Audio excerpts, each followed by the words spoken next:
بسم الله الرحمن الرحيم والسلام عليكم ورحمة الله وبركاته. فيديو جديد على قناة الكورة مع تريكا. فضلا وليس أمرا نعمل لايك وصلى على النبي عليه أفضل الصلاة والسلام.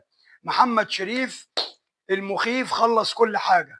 هو قال لك مش هلعب في مصر غير للنادي الأهلي، والأندية برضو عمال تفاوض وعمالة تجري وراه ومعروفين بالاسم وبالمسؤولين. بس هو خلص الكلام كله، قال لك أنا هختم حياتي في النادي الأهلي. قال لك أنا راجل أهلاوي، انتوا برضو عاملين تضحكوا على الجمهور بتاعكم، ومحمد شريف مضى وخلصنا مع محمد شريف.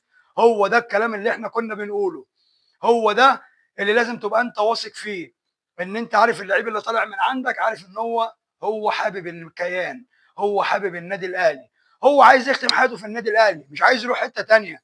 اللعب في اي مكان تاني مش بالعافيه. هو ده اللي جمهور الاهلي كان محتاجه من محمد شريف، هو ده اللي محمد يوسف قال لريبيرو بص على المهاجم ده تاني، شوف انت محتاج منه ايه، خليه معانا.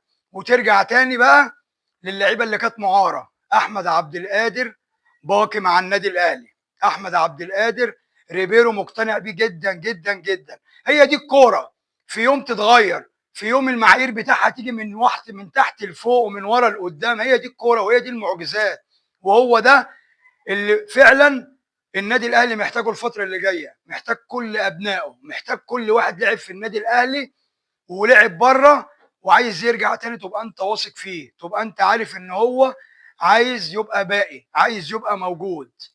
هو ده اللي ريبيرو قالوا لمحمد يوسف، قال لك الفرقه كده 100 100، احنا محتاجين بس 4 صفقات، محتاجين مدافعين وواحد باك يمين وواحد باك شمال، اللي هو كده كده محمد شكري خلص، والنادي الاهلي يعني مستني موافقه ريبيرو عشان يخلص الباك اليمين احمد هاني بتاع سيراميكا.